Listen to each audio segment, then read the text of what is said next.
Hello, and welcome to watching me figure out how to play solo D&D. So, I have been just kind of messing around with this on just off camera, just doing some random rolling, setting up some different plot hooks and things like that. And I think I have found one that is coherent enough to actually start with. So, we're gonna do that now. Uh, right now, I've made my character. They are a Minotaur fighter. I have a solo engine called the one-page solo engine, and it is 4 pages. That's neither here nor there. We're just gonna get started. So, we have to save an ally in peril from an enemy organization, and as a reward for that, we would get a unique item of power. It seems like our ally is being either framed or defamed for something, and all is not as it seems. Whatever that means. These are just kind of like the plot points I have here. So right as we are kind of starting this adventure, an NPC will immediately take actions. That will just be a roll of a d12 first off for the identity. A merchant is approaching, or is taking some sort of action. What is the action that they are taking? They are learning something. Are there any notable features about this merchant? 5. Unusual equipment. Okay, so I see a merchant that is like lurking around somewhere trying to look for something or learn something. And they seem to be having some unusual equipment for what a merchant would be wearing. So there's a dungeon crawler table here, but we're just going to use the location as kind of like where am I specifically in this town that I live in. Location for a specialized purpose. I think with all that, I'm at the library. Yeah. So do I get the idea that he's also looking for knowledge that a merchant would be looking for? I'm not even sure what that means. Yeah, no. No, I don't even know what that would mean. Complex question. Do I see the merchant reading a book? 1. No, but I see the merchant lurking in kind of like a back corner with where some of the magical tomes are. That's what I'll say. Do I think the merchant is going to try to do something with the magical tomes? That's a yes. So I think he grabs, okay, we'll just do a random d20 to see how dangerous the magical tome is that he took. 18. As I approach him, do I still get the idea that this is a merchant? No, I don't think this is a merchant. Okay. Do I think that this person is connected to the powerful organization framing my friend? No, but they're a newer reoccurring villain. Oh god. So this is a completely unrelated person who's just doing shit. So I think the very first thing I'm gonna do is push attack him, right? So I'm trying to push him prone. That's what I'm trying to do. 26. Okay? We know that this merchant is not actually a merchant, and we know that things are not like they seem. So we're going to roll a d100, use Mordecai's Monsters of the Multiverse, and whatever number is on here will be the character sheet that I use in opposition to this guy. 4 is a red Abishai. We're just gonna do a basic strength check. Oh. Okay.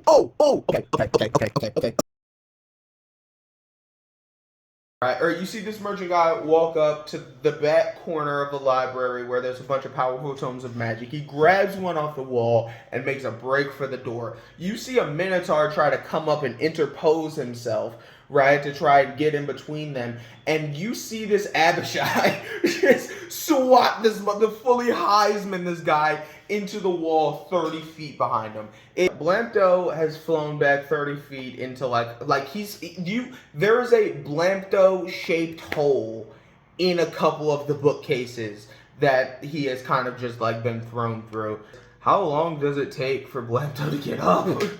It takes him 1 fucking hour. That red Abishai is now my nemesis. I think with that we just have to go to the next scene. Advance a threat. Is this threat the powerful organization? Yes. Do they know that I'm on to them? Yes. Okay. How, like, intimidating is the threat? More than expected. Okay. So yeah, I think they talk about, like, you know, entrails and shit. Like they're going. Is this like an enforcer? Is this somebody who can physically carry out these threats that they are threatening me with? No. So this is somebody like passing on a message. Do I get the idea that I can pass on a message?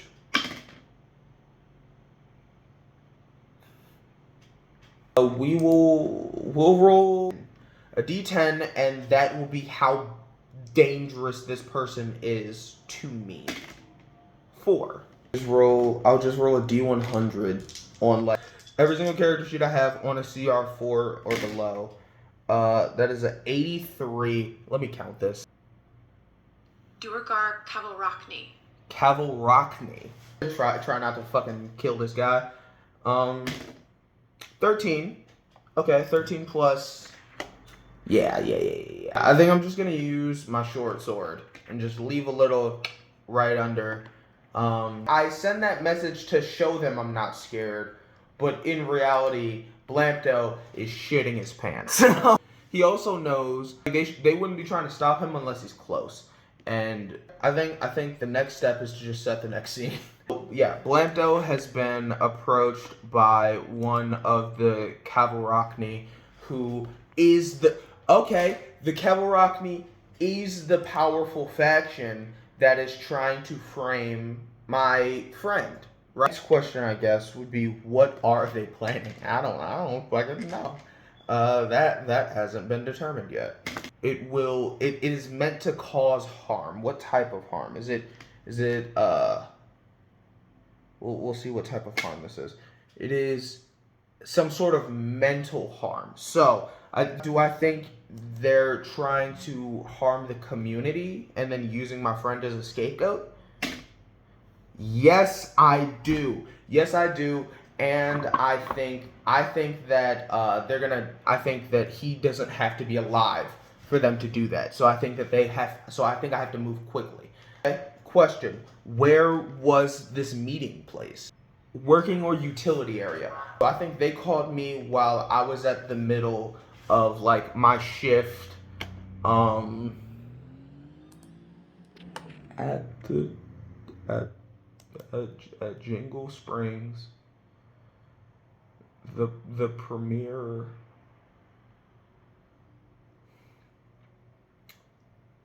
At Jingle Springs, the premier resort for all of your mystical needs. I am a powerful Minotaur fighter who has a job at a hotel called the Jingle Springs.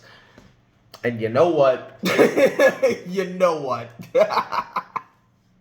He comes to my job at the Jingle Springs, where I'm wearing, like, this baby. It's a baby blue shirt. It has, like, it's a bell with a palm tree sticking out the bottom of it, as their logo. And yeah, he comes up. He tries to intimidate me. It doesn't fucking work.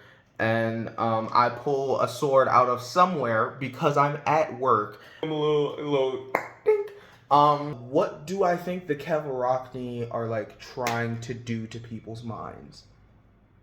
Serve. They're trying to make servants. What do I think they plan to use to control people's minds? And something mystical. And so I think with that, we set the next scene. An obstacle blocks your way. Obstacle is. I think it's small. If it's so small, then how is it an obstacle?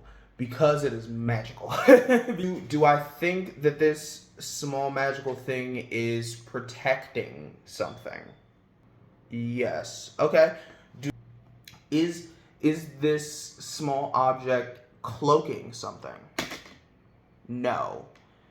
Is this object, like, keeping, is it like a force field, to keep people out of something or somewhere?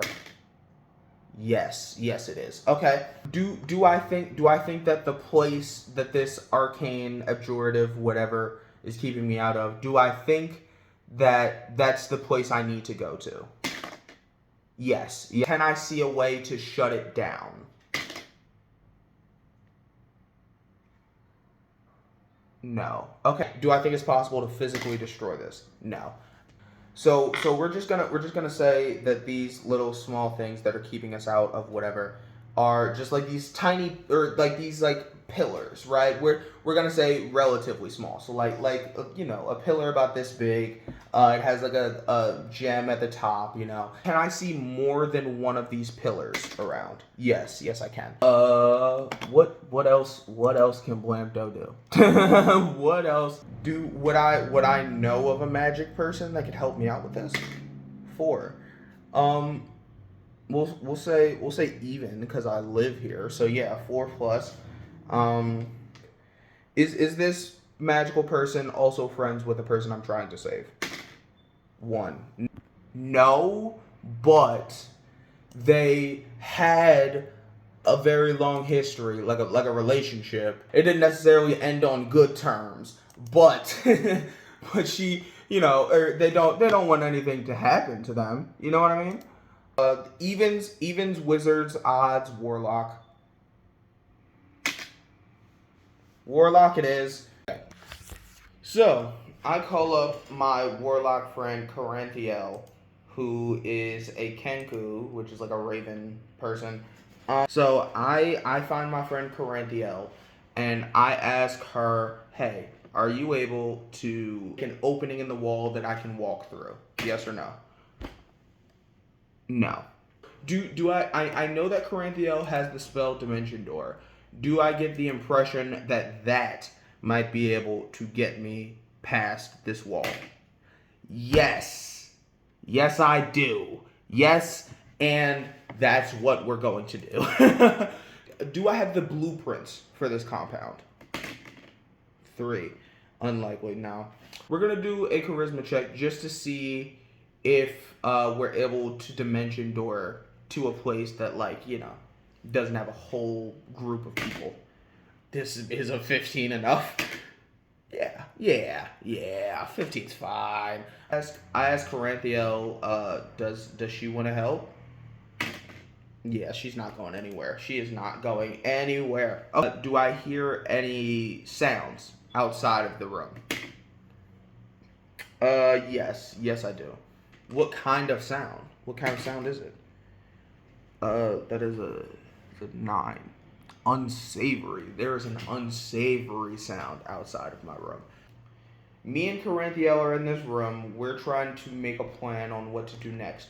Do I think that kind of running through Daredevil style and taking out anybody we see is a good idea? 3. Unlikely. No, that's not a good idea. I think stealth is probably best. Do I think that our friend is here?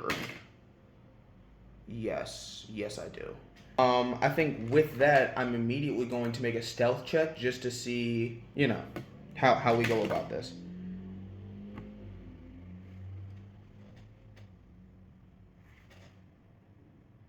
That's a nat 1. That is a nat 1. That's a nat 1. That is. See that? Yep. All right. Dope.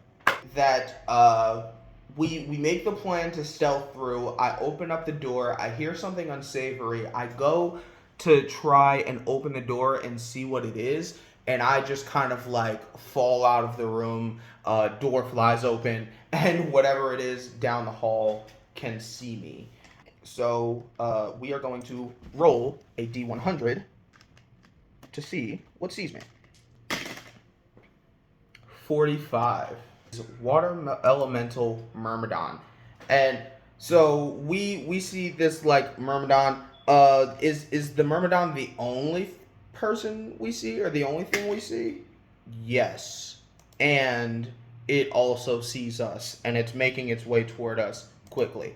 With that, Blanto is immediately just going to try to do some cleave attacks, right? Just fully gonna try to take this thing down, Because again, stealth doesn't work. There's only one other option. That's a 3. That's a 3. It is going to, that's a D6. It is going to hit me right the hell back with its big old trident. That is a nat fucking 20. You've got to be kidding me. We do double dice in this house. So that is 2d6 plus 2d8. 4, 10, 16, 19, plus 8, plus 8. I've taken 37 points of damage in one singular attack from this elemental. Elemental's not having fun. So, I think we're just gonna go fully in initiative like this. I think Coranthiel sees this and doesn't necessarily want to get too close, so she's going to use her bewildering word. So the water elemental Myrmidon needs to make a DC 14 wisdom save, which he fails. Fuck yes. Get fucked, you little fuck. 2d8 damage, which is 4. It takes 4 damage. I, as a person, know that this is a bad idea. Does my character yet get the idea that fighting this thing might be a bad idea? Nope. Okay. He's gonna take another attack. I think we just go with the halberd again. And just 17. That's 24. That absolutely hits. 1d10 plus 3. That's 10? 10. Okay, thank God. I thought I just did 0 points of damage. 13 points of damage. Then it will get the chance to retaliate. So we're going to get hit by a trident once. That hits. 14 plus 7 hits. We are going to do another hit. 7 plus 7, which is 14, which also hits. One more. That's a 2, which misses. Okay. For 2 hits, it's 2d6s and 2d8s. 26 points of damage to Blanto. So, Blanto is at 7 hit points. Will be paralyzed, but it's immune to being paralyzed. Okay, can it be charmed? Can be charmed. Is there anything in this hallway that can, that you can cause a distraction with? No, but the ceiling is, looks kind of weak. So, a strong enough hit to the ceiling might be able to, put a wall of debris in between us. And maybe we can, make a break for the other way down the hallway. Are there any items in this hallway, like a vase, a table, anything? Yes. With that, Coranthiel is going to use her mage hand and kind of launch the table into the ceiling to have it crash down. Crash down on top of the elemental hero. So that'll be 3d10. 18. That is 18 points of damage. Coranthiel is going to help me up, and we are going to fucking dip. So we are going to roll the location part of the dungeon crawler to see where we end up next. 3. Living area or meeting place. Is there anyone currently in this living area or meeting place? Yes, and they see us, and we have to go somewhere else. I can't take another hit, dude. I have 7 hit points. Is a 13 a high enough athletics check to get away from these guys? Yeah, we're good. I'm going to second wind. With that, we're running through the halls. We just saw those guys. Where's the next place we end up? Working or utility area. Is my friend here? Is this the place where they're keeping my friend? Yes, it is. This is the place where they're keeping my friend. My friend, we see my friend, who is a bugbear named Granthal. My friend is in this room. He's bound and chained. Is he looking fucked up, is the question. Does he look hurt? Yes, and it looks like they've been performing some rituals on him. Maybe he has some inscribings in his fur, things like that. Do I see a way to break him out of his bindings? no, but or no, because as I'm trying to break him out of his bindings, one of the Kavarachni enter the room and goes to attack us. I see this Kavarachni coming up towards us, and I've dealt with enough bullshit. I think I'm just going straight for the hit. I'm gonna pull out my short sword and just do something with that. So that hits. That definitely hits. So that is 7 damage to that Kavarachni. Now it is Caranthiel's turn. So she's gonna just do another bewildering word, and this Kavarachni has to make a, what is it, DC 14 Wisdom save? Yeah, he fails. Okay, dope. So 2d8. That is 10 damage to this Kavarachni. Yeah. Now the Kavarachni has the chance to act. It's going to hit us, try to get us with a war pick. That is that's an 11. It's not gonna hit either of us. One is gonna be at Caranthiel. That's a 17, and that does hit. It's 11 points of damage to Caranthiel, but that's the first bit of damage she took, so she's fine. Are there chains that I can break with my scimitar? 4. Yes, there are chains that I can break. Okay, so I think that's what I'm gonna do while Caranthiel's having fun with that guy. That is a nat 20.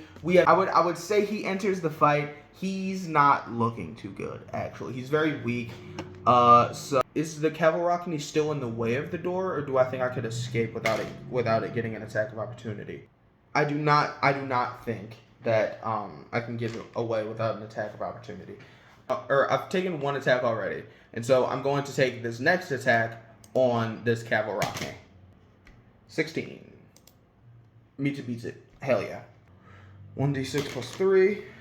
5. Now it is Caranthiel's turn, and I think she's now pissed. She's gonna take out her rapier, and she is going to just go for a melee attack. That is a 17 to hit, which absolutely does. Gail takes out her rapier and then just plunges it straight through this guy's heart, killing him. We have found our friend. We are literally just kind of in the middle of the lion's den. There are people who know we are here and are looking for us. And so now we have to try and figure out how to get the hell out of here. But I think that might be something we save for next time. This was fun.